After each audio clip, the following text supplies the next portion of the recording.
सुप्रभातम विद्यार्थियों। गत वीडियो में हमने माहेश्वर सूत्रों के निर्माण प्रक्रिया के 3 सोपानों का सम्यक प्रकार से अध्ययन किया।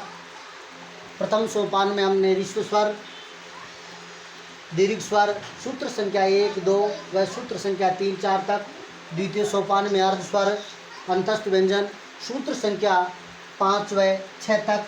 तृतीय सोपान में प्रत्येक वर्ग का पंचम वर्ण, सूत्र संख्या 7 तक न, य, न, म का अध्ययन किया। आज हम माहेश्वर सूत्रों के निर्माण प्रक्रिया के चतुर्थ सोपान का अध्ययन करेंगे।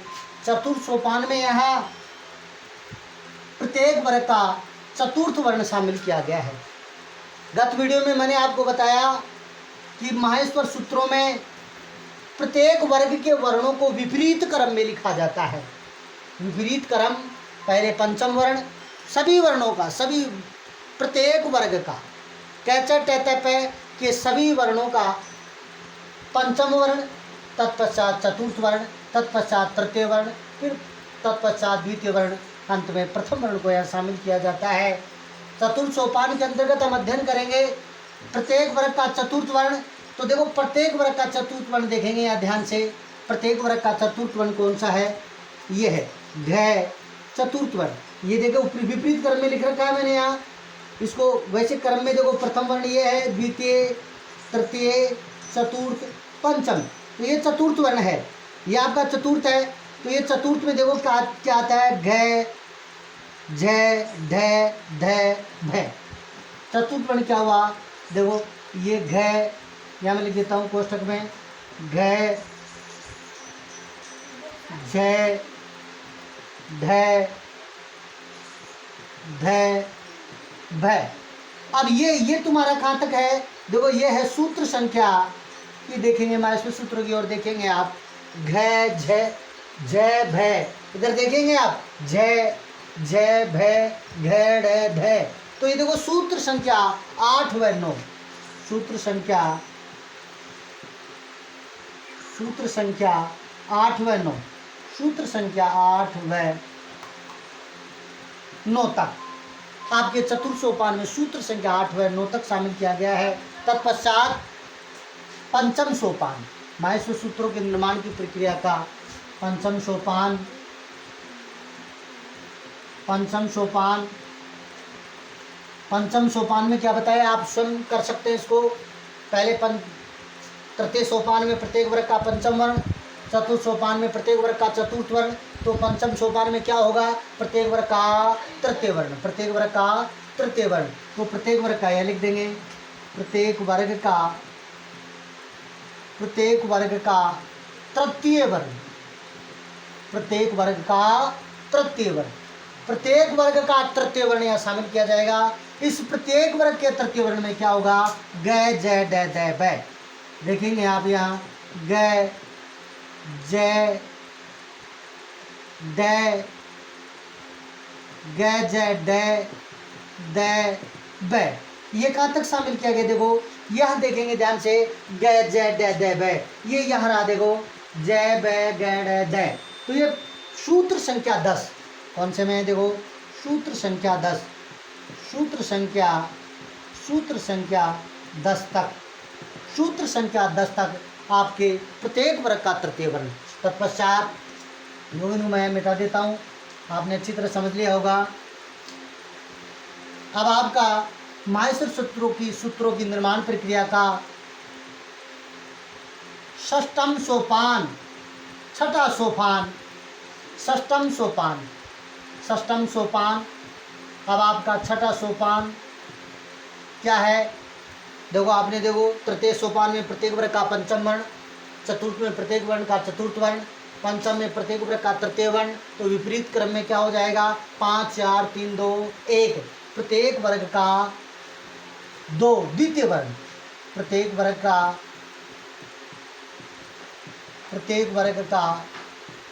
द्वितीय वर्ण, प्रत्येक वर्ग का क्या रहा?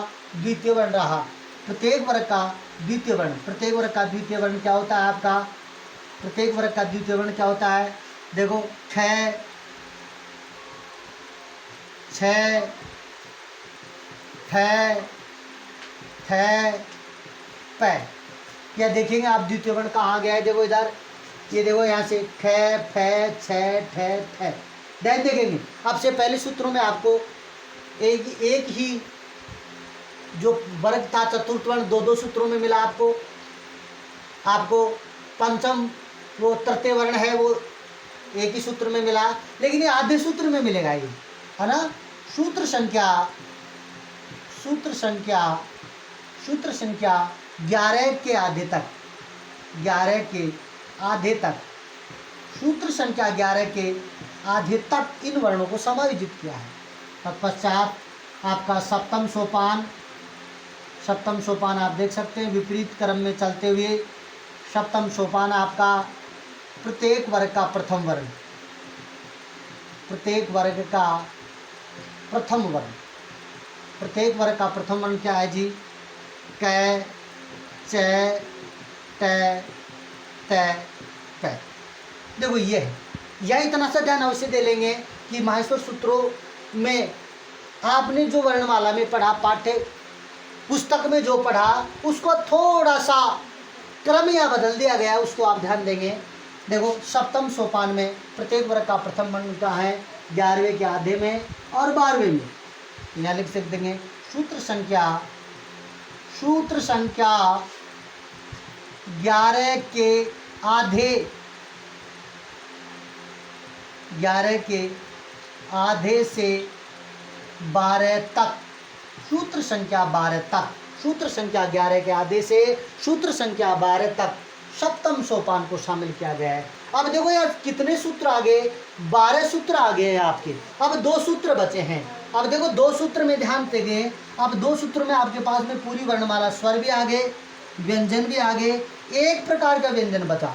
देखो आपका अंतस्थ भी आ गया। अब क्या रहा, ऊष्म, क्या रहा, ऊष्म रहा। तो आपका जो 8 सोपान है, अष्टम सोपान है, अष्टम 8 सोपानों में आपके माहेश्वर सूत्रों की निर्माण प्रक्रिया समाप्त हो जाती है।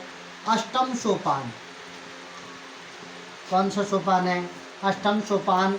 और इस अष्टम सोपान में क्या है जी, इस अष्टम सोपान में है ऊष्म व्यंजन। कौन सा व्यंजन है जी, ऊष्म व्यंजन, जो कि आपको मैंने पिछले वीडियो में बता दिया गया था।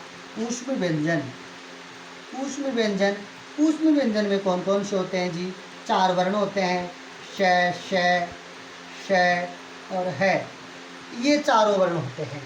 ये आपको किस में शामिल होते हैं जी, अष्टम सोपान के अंतर्गत शामिल किए गए हैं। और ये कहाँ है, सूत्र संख्या 13 व 14 में, सूत्र संख्या 13 व 14 तक, सूत्र संख्या 13 व 14 तक ये आपका अष्टम सोपान हुआ। इस प्रकार से माहेश्वर सूत्रों के निर्माण की प्रक्रिया 8 सोपानों में पूरी होती है। माहेश्वर सूत्रों के निर्माण की प्रक्रिया को हम 8 सोपानों में पूर्ण करते हैं। पुनः एक बार इसका सिंहावलोकन करेंगे हम। ये माहेश्वर सूत्र हैं हमारे, 14 माहेश्वर सूत्र हैं।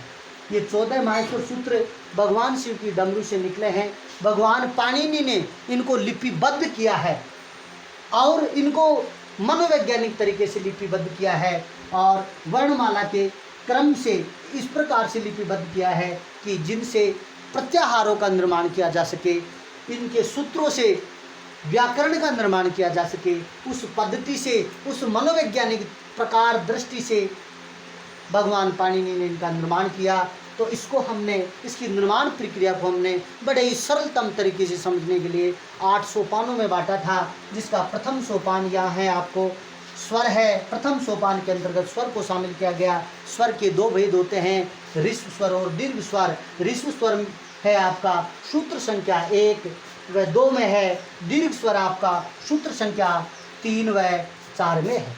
तत्पश्चात इसके द्वितीय सोपान में अर्धस्वर, द्वितीय सोपान में शामिल किया गया अर्धस्वर, जिनको कि अंतस्थ व्यंजन भी कहते हैं। ये अर्धस्वर है आपका य व र और ल। तो य व र और ल ये सूत्र संख्या 5 व 6 तक शामिल किए गए हैं। तत्पश्चात इसके हम तृतीय सोपान, तृतीय से डी की ओर चलते हैं। तो इसके तृतीय सोपान में प्रत्येक वर्ग का पंचम वर्ण, आपको बताया पहले प्रत्येक वर्ग का पंचम वर्ण, फिर चतुर्थ वर्ण, फिर तृतीय वर्ण, फिर द्वितीय वर्ण, फिर अंत में प्रथम वर्ण को शामिल किया गया है। तो तृतीय सोपान में प्रत्येक वर्ग का पंचम वर्ण होता है ग, ये, ण, न, म, और ये आपका पंचम वर्ण सूत्र संख्या, देखो इधर ये सूत्र संख्या कहाँ शामिल किया गया, सूत्र संख्या यहाँ से देखेंगे पंचम वर्ण सूत्र संख्या 7 में, सूत्र संख्या 7 में प्रत्येक वर्ग का यहाँ पंचम वर्ण शामिल किया गया है। तत्पश्चात इसका चतुर्थ सोपान आता है और इसके चतुर्थ सोपान में प्रत्येक वर्ग का चतुर्थ वर्ण शामिल किया जाता है। चतुर्थ वर्ण कौन कौन से होते हैं, घ, झ, ढ, ढ, भ, और ये चतुर्थ वर्ण सूत्र संख्या 8 व 9 में शामिल किए जाते हैं। सूत्र संख्या 8 व सूत्र संख्या 9 में प्रत्येक वर्ग का चतुर्थ वर्ण समायोजित हो जाता है। तत्पश्चात इसके पंचम सोपान में प्रत्येक वर्ग का तृतीय वर्ण यहाँ समायोजित किया गया है।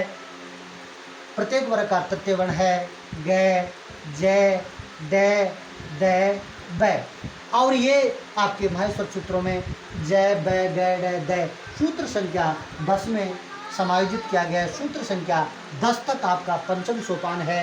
षष्ठम सोपान में प्रत्येक वर्ग का द्वितीय वर्ण समायोजित किया जाता है और द्वितीय वर्ण है ख, छ, ठ, ख, प, और ये सूत्र संख्या 11 के आधे तक शामिल है। देखेंगे यहाँ ये 11 के ख, फ, छ, ठ, थ, छ तक, ट, ये ख, फ, छ, ठ, थ ये रहा, देखो ये 11 के आधे तक यहाँ है। इसके बाद आपका ये सप्तम सोपान प्रत्येक वर्ग का यहाँ प्रथम वर्ण शामिल किया जाता है और प्रथम वर्ण है च, ट, ट, क, प, ये आपके सूत्र संख्या 11 के आधे से 12 तक शामिल किया जाता है। अब इसका अष्टम सोपान और अंतिम सोपान है ऊष्म व्यंजन। अब ऊष्म व्यंजन कौन कौन से होते हैं, श, श, श है, ये संख्या में 4 होते हैं और ये देखो अंतिम सूत्र 13 और 14 में शामिल किया जाता है। प्रिय विद्यार्थियों, आप सभी को माहेश्वर सूत्रों के निर्माण की प्रक्रिया अच्छी तरह से समझ में आई होगी। मैं आशा ही नहीं आपसे विश्वास करता हूँ कि आप इसको बड़े ध्यान से हृदयंगम करेंगे। अध्ययन के पश्चात यदि कोई आपको समस्या हो तो मुझे कमेंट के माध्यम से ज़रूर अवगत कराएं। आपकी समस्या का तुरंत समाधान किया जाएगा। ये चैनल आपका ही अपना चैनल है, अतः इसको सब्सक्राइब करना एवं लाइक शेयर करना ना भूलें। धन्यवाद।